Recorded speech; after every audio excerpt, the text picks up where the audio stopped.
2019 সালে আমি Putin, Macron ও মার্কেলের সাথে চুক্তি করেছিলাম। আমরা একটি যুদ্ধবিরতিতে স্বাক্ষর করেছি।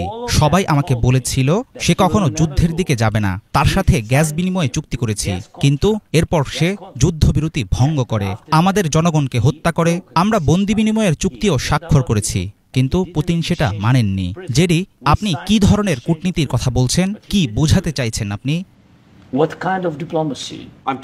আপনার দেশের ধ্বংসের অবসান ঘটাবে আমি এমন ধরনের কূটনীতির কথা বলছি। জনাব প্রেসিডেন্ট, শ্রদ্ধার সাথে বলছি, আমি মনে করি আমেরিকান মিডিয়ার সামনে এই বিষয়ে অভিযোগ করার জন্য ওভাল অফিসে আসা আপনার জন্য অসম্মানজনক। সংঘাতের অবসান ঘটানোর জন্য আপনাদের উচিত মার্কিন প্রেসিডেন্টকে ধন্যবাদ জানানো। আপনি কি ইউক্রেনে গিয়েছিলেন? জানেন আমাদের কি ধরনের সমস্যা আছে? আমি আসলে সেখানকার খবরাখবর দেখেছি। মিস্টার প্রেসিডেন্ট, আমি জানি নিজের লোকদের নিয়ে আপনি একটি সাজানো প্রোপাগান্ডা সফরে এসেছেন। আপনার সেনাবাহিনীতে জনবল বাড়াতে আপনার সমস্যা হয়েছে, এটা কি আপনি অস্বীকার করবেন? মার্কিন যুক্তরাষ্ট্রের ওভাল অফিসে এসে আপনার দেশকে যারা ধ্বংসের হাত থেকে বাঁচাতে চাইছে এমন প্রশাসনকে আক্রমণ করার বিষয়টি কি আপনি সম্মানজনক কিছু মনে করেন? অনেক প্রশ্ন আছে।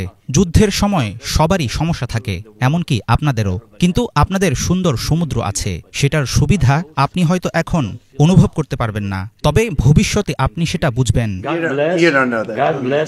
আমরা কি অনুভব করছি, কি ভাবছি, সেটা আমাদেরকে বলতে আসবেন না। একটি সমস্যা সমাধানের চেষ্টা করছি আমরা। কেমন অনুভূতি হচ্ছে আমাদের সেটা আর বুঝাতে হবে না। সমস্যার সমাধান হলে আমরা বেশ ভালো অনুভব করব, চমৎকার অনুভূতির পাশাপাশি খুব শক্তিশালীও বোধ করব।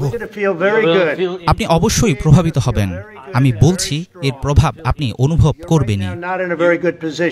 দেখুন, আপনি এখন খুব একটা ভালো অবস্থানে নেই। নিজেই নিজেকে এমন খারাপ অবস্থানে নিয়ে এসেছেন। পুতিন ঠিকই বলেছে, আপনি লাখ লাখ মানুষের জীবন নিয়ে জুয়া খেলছেন।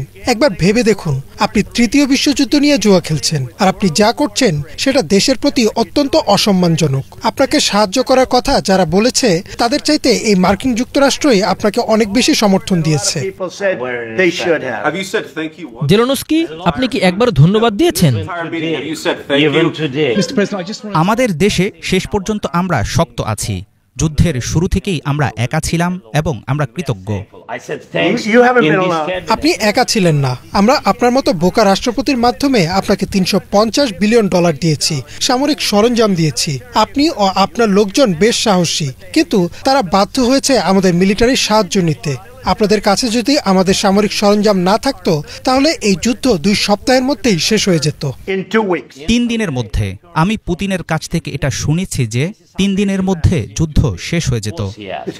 হয়তো আরো কম। এভাবে ব্যবসা করা খুব কঠিন হবে, আমি আপনাকে বলছি। অন্তত ধন্যবাদ বলো, যেভাবে যা আছে মেনে নাও। আমার মনে হয় আমেরিকান জনগণের উচিত কি ঘটছে সেটা দেখা। আমার মনে হয় এটা খুবই গুরুত্বপূর্ণ। এর জন্যই আমি এতদিন ধরে এটা চালিয়ে যাচ্ছি। আপনাদের তো কৃতজ্ঞ থাকতেই হবে, কারণ আপনাদের হাতে আর কোনো কার্ড নেই। আপনাদের পতন হচ্ছে সেখানে, আপনার লোকজন মারা যাচ্ছে, সৈন্য ফুরিয়ে আসছে, তারপরও আপনি আমাদের বলছেন আমি যুদ্ধবিরতি চাই না, আমি যুদ্ধবিরতি চাই না। দেখুন, আমি আপনাকে বলছি, যদি এখনই যুদ্ধবিরতি করতে পারেন সেটা গ্রহণ করুন, যাতে আর গুলি না ছুটে, আপনাদের মানুষজনকেও যাতে আর মরতে না হয়। আমি যুদ্ধবিরতি চাই, কারণ যুদ্ধবিরতি করতে চুক্তির চেয়ে কম সময় লাগে। অবশ্যই আমরা যুদ্ধ বন্ধ করতে চাই। আমি তো আপনাকে বলেছি নিরাপত্তার গ্যারান্টি লাগবে আমাদের। যুদ্ধবিরতি সম্পর্কে আমাদের জনগণকে জিজ্ঞাসা করুন, তারা কি মনে করে। আগের কথাবার্তা তো আমার সাথে ছিল না, সেটা ছিল বাইডেন নামে একজনের সাথে। তিনি মোটেও বুদ্ধিমান ব্যক্তি ছিলেন না, ওবামার সাথে ছিল।